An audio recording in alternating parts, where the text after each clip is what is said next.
anbiya'i wal mursalin wa ala alihi washabihi ajmain. Amma ba'du. Anak-anakku kelas 8 MTs Nurul Falah yang saya cintai dan saya banggakan, semangat belajar dan jaga kesehatan. Mudah-mudahan kalian terus mengikuti pelajaran secara daring ini dan kalian juga mengikuti pembelajaran ini sampai tuntas ya. Jangan kepinginnya keluar belum tuntas sudah kamu tinggalkan. Jadi ketika bapak dan ibu guru memberikan tugas, kamu nggak tahu tugas yang mana, akhirnya tanya sama temennya, ikuti terus. Ya mudah-mudahan ilmu kalian bermanfaat. Baik, untuk kelas 8 ini melanjutkan kisah tentang Daulah Abbasiyah atau dinasti Abbasiyah. Ya, ini melanjutkan kisah ketika runtuhnya dinasti Umayyah. Abbasiyah sudah sama-sama kita ketahui, ini kan terbentuk ketika Daulah Umayyah hancur lebur. Ya, jadi ini awal terbentuknya Daulah Abbasiyah. Kemudian tokoh-tokoh pendirinya juga kita sudah tahu yang kemarin, ya seperti Muhammad bin Ali, Abdullah bin Muhammad, dan Abu Muslim Al-Khurasani. Nah, ketiga-tiganya yang mendirikan Daulah Abbasiyah. Kemudian sejarah-sejarah yang dibuktikan adalah berpindahnya pusat-pusat Daulah Abbasiyah pemerintahannya. Ya, pertama di kota Kufah, kemudian Hirah, kemudian pindah lagi ke kota Anbar, dan terakhir ke kota Baghdad. Jadi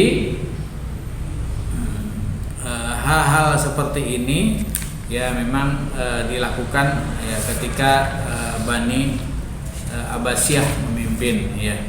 Banyak sebab akibat ya dari berpindahnya dari satu kota ke kota lainnya. Jadi ibu kota juga bisa berpindah. Kan Indonesia juga rencana mau pindah dari Jakarta mau ke Kalimantan. Ya, ini rencananya. Ya, sedang dibangun ini, Lukutan disulap jadi kota. Ya, rencananya seperti itu. Indonesia baru pertama kali ini memindahkan dari ibu kota. Mungkin pada waktu zaman penjajahan dulu pernah memang pindah ke Yogyakarta, hanya cuma tidak lama, hanya berpindah saja. Ya, kalau sekarang kan rencananya betul-betul yang dulunya hutan dijadikan kota. Ya, mungkin Jakarta ya tetap nanti menjadi kota industri ya, kota perekonomian.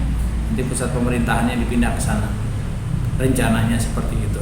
Ya, entah kapan, tapi sekarang ini mau dibangun. Nah, kita kembali kepada dinasti Abbasiyah. Ini merupakan hal yang wajar dalam suatu ibu kota berpindah-pindah. Kalau zaman dulu ya orang berpindah-pindah namanya nomaden ya, pindah dari hutan satu ke hutan yang lainnya, dari tempat yang satu ke tempat lainnya. Begitu pula pada zamannya dinasti Abbasiyah. Ya, demikian pun yang terjadi pada Daulah Abbasiyah, dinasti Abbasiyah. Sejak berdirinya sudah terjadi perpindahan ibu kota tersebut. Misalnya tadi saya sebutkan pertama di Kufah. Kufah ini kan merupakan ibu kota pertama ya, dari dinasti Abbasiyah.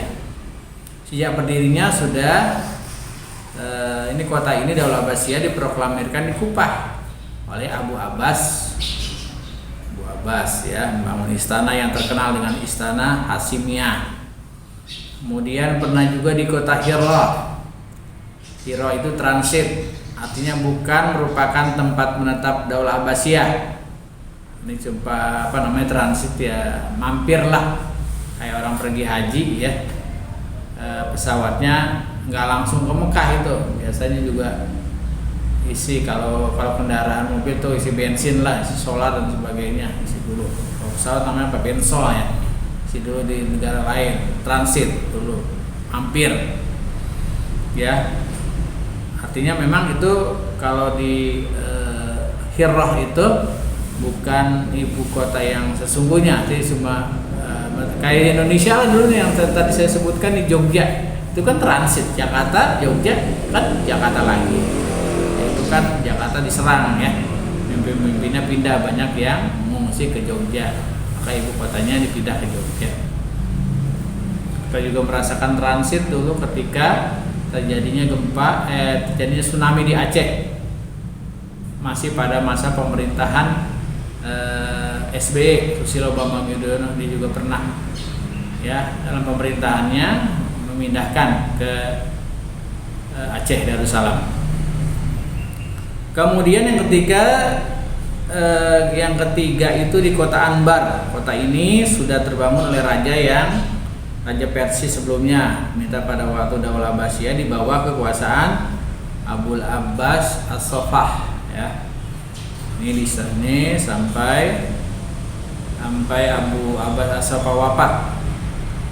Itu ibu kotanya pindah ke Anbar. Kemudian yang terakhir kota Baghdad, sekarang sebagai ibu kota negara Irak.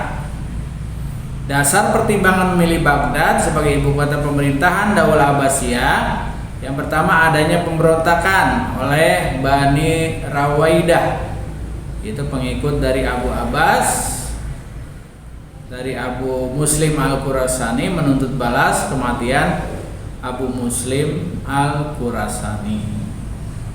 Baghdad merupakan tempat yang berudara yang sejuk. Kemudian kotanya juga sangat indah, ini juga dipilih. Kenapa Baghdad menjadi pilihan sebagai ibu kota dinasti Abbasiyah.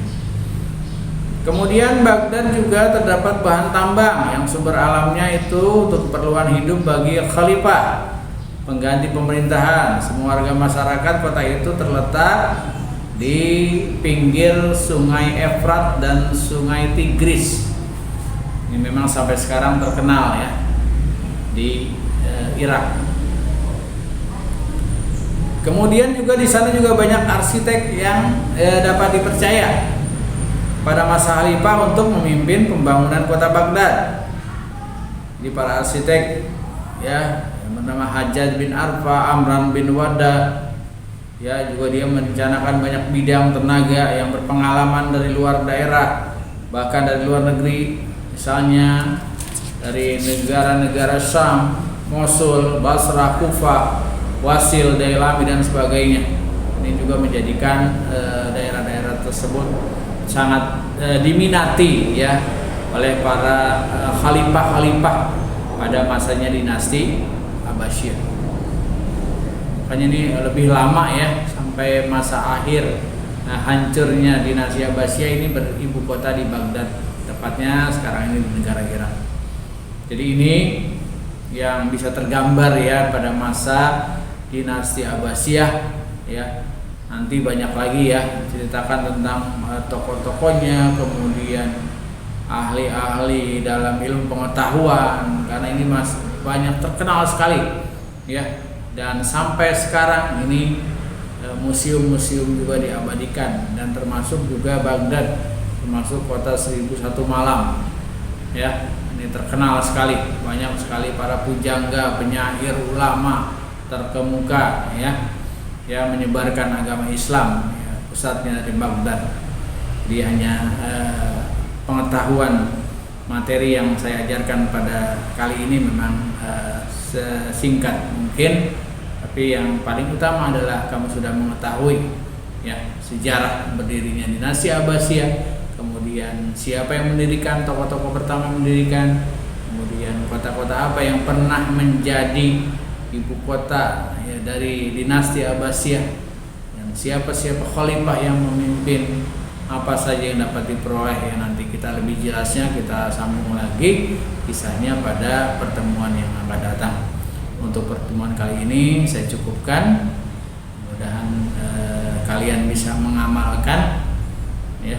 Saya yakin kalau kalian mengikuti ya materi yang saya sampaikan sampai tuntas, insya Allah kalian juga akan berhasil ya. Kalian juga terus menyimak ya, karena kalau pelajaran sejarah kebudayaan Islam memang harus banyak dibaca, didengarkan, kemudian berkali-kali itu dihafalkan, baru bisa ya, tidak harus seperti matematika ya, seperti fisika, beda dari ilmu eksak.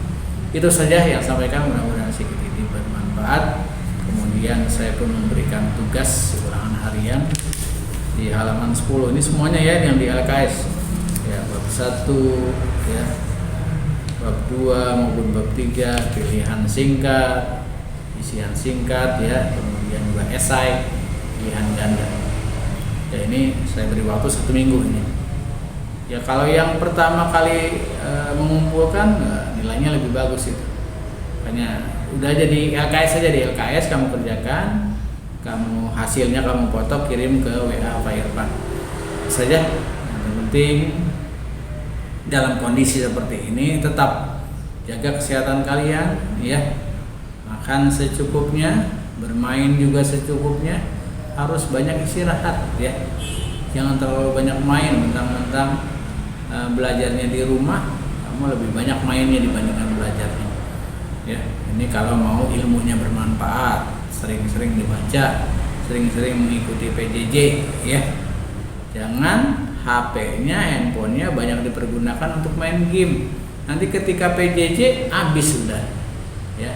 Alasannya nggak ada kuotanya, nggak ada ini internet dan sebagainya, karena kamu sudah banyak pakai ya. Mudah-mudahan lidahnya juga lisannya dijaga ya, jangan sering berkata-kata yang tidak baik.